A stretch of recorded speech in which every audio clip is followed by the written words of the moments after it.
여러분 안녕하세요, 드라이브입니다. 오늘은 벨로스터를 타기 전에 제가 타왔던 차량들을 하나씩 살펴보면서 왜 샀고, 얼마나 탔고, 뭐가 좋고 나빴는지, 그리고 왜 바꿨는지를 솔직하게 말씀드릴 거예요. 첫 차였던 SM3를 시작으로 모닝, 스팅어, 렉스턴까지 들어와. 첫 차는 바로 2010년식 SM3입니다. 먼저 구매 이유부터 말씀드려볼게요. 2020년도에 첫 직장에 입사를 하고서 차의 필요성을 느끼고 차를 사자고 마음을 먹게 되었습니다. 필요에 의해 산다고는 하지만 이제 내 인생에 첫 차를 살 거라 생각하니까 사기 전부터 너무 설레는 거예요. 근데 그 당시 차에 대해서 아는 게 하나도 없어서 부모님 지인 중에 중고차 딜러가 계셔서 그분을 통해 추천받은 매물인 2010년식 SM3를 구매하게 되었습니다. 사실 그 당시에는 차종을 고르기보다는 나한테 차가 있냐 없냐에 더 큰 의미를 두고 있었던 터라 똥차를 구매해서도 아마 저는 마냥 좋았을 거예요. 그럼 이제 SM3를 타보면서 느낀 점들을 말씀드리겠습니다.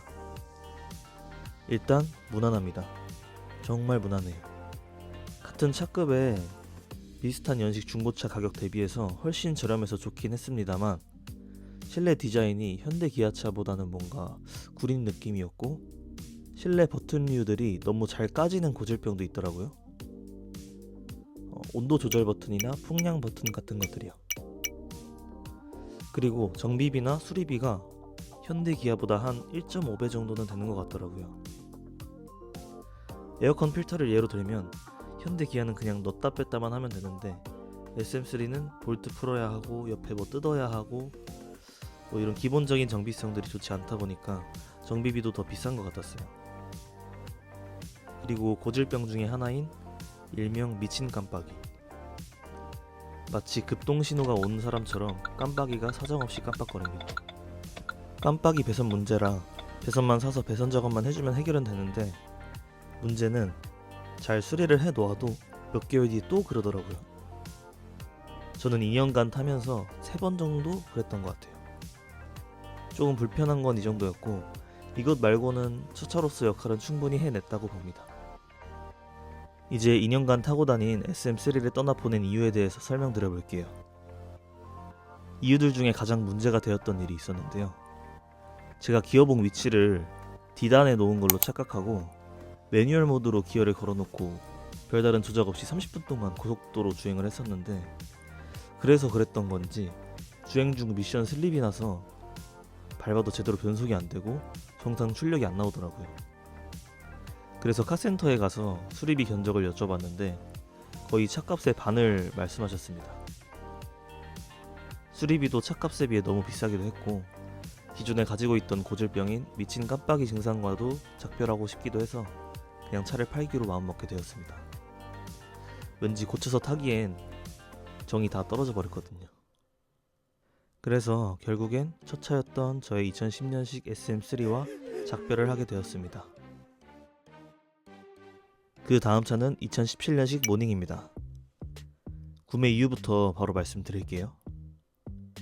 제가 SM3를 판매하게 되었던 시기에 회사 이직 시기가 겹쳐서 차가 급하게 필요했거든요.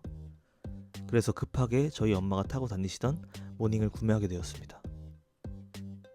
엄마는 뭘 돈 주고 사려 그러냐, 그냥 타라고 말씀하셨지만 그때 저희 엄마는 스포티지 하이브리드 신차 계약을 해놓으신 상황이었습니다.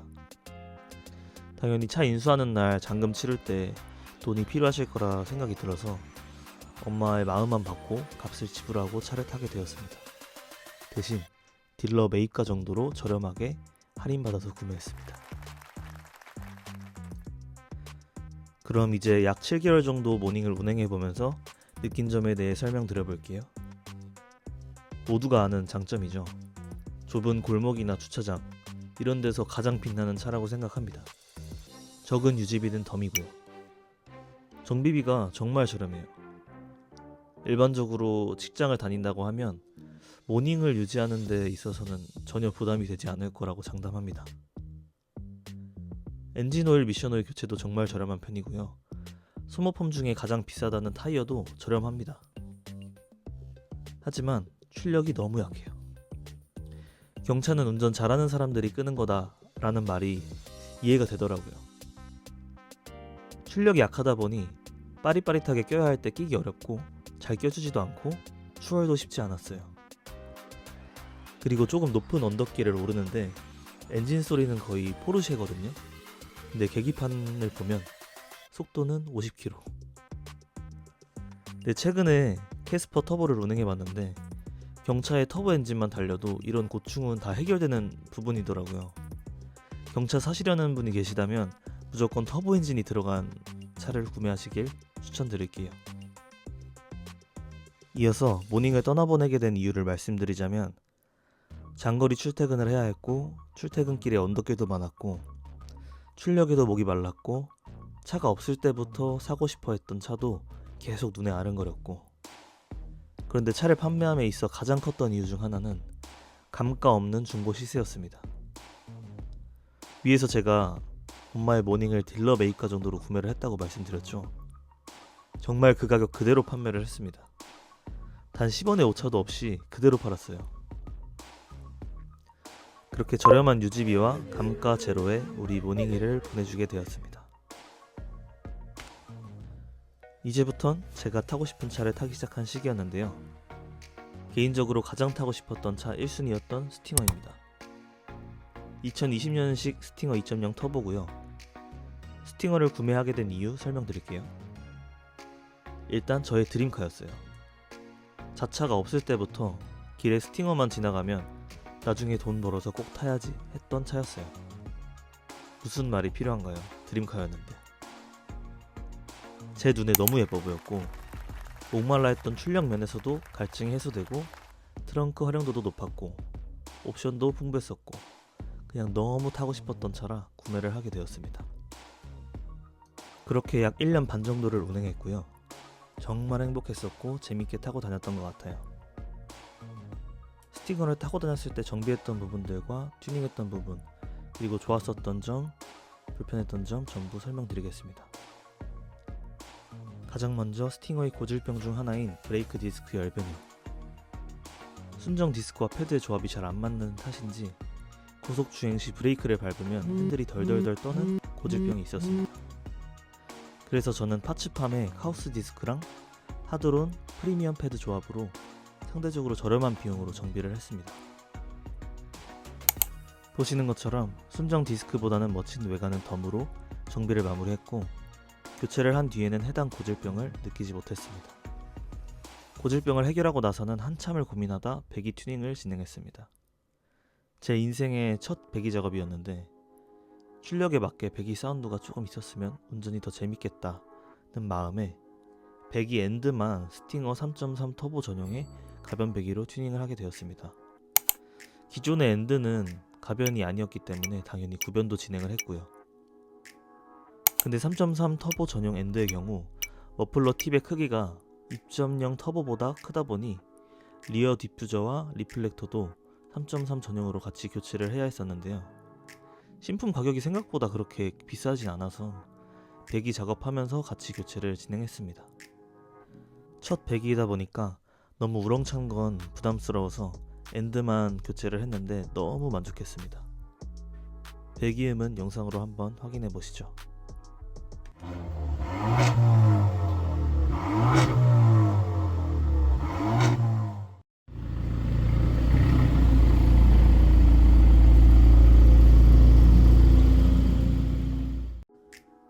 그리고 개인적으로 생각하는 스팅어의 장점으로는 출력도 좋고 디자인도 이쁘고 옵션도 풍부하고 내장재도 고급지고 등등 여러가지가 있었지만 이런 스팅어에게도 단점은 있었습니다. 겨울에 냉간 시 기어 변속할 때 차에서 큰 떨림과 소음이 있어요. 제 차 영상은 아니고 카페에서 퍼온 영상인데 저의 증상과 똑같아서 영상 한번 보여드릴게요.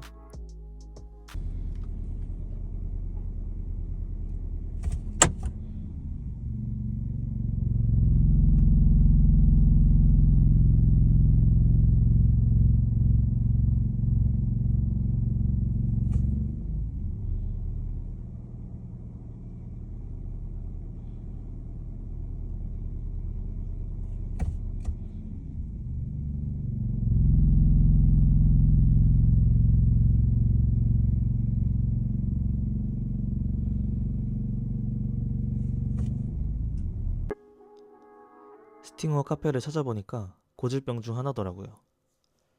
이러다 보니 추운 날 냉간시에 누구 태울 때는 민망할 정도로 떨림과 소음이 있어서 생각보다 스트레스였습니다. 근데 해당 증상은 보증을 받기가 정말 어렵다 하더라고요. 그리고 또 하나의 단점은 눈길이었습니다. 후륜차 타보신 분들은 아실 거예요. 눈이 조금만 와도 아주 잘 미끄러집니다. 후륜차를 처음 타본 입장에서 겨울에 정말 가슴 철렁한 순간이 한두 번이 아니었습니다. 어떤 분들은 그게 후륜의 맛이다 라고는 하시는데 저는 쉽지 않더라고요.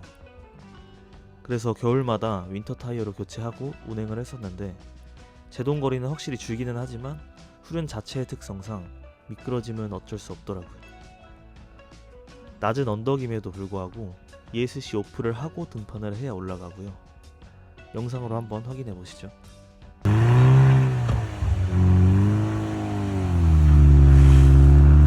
그렇게 매 겨울마다 스트레스로 다가오다 보니까 결국 판매를 결정하게 되었습니다. 너무 마음에 들어하던 차다 보니까 판매를 망설였었는데 판매 당시 키로수 95,000km 정도로 엔진 미션 보증이 살아있을 때 팔아야 더 높은 값을 쳐줄 것 같아서 결국 판매를 결정하게 되었습니다.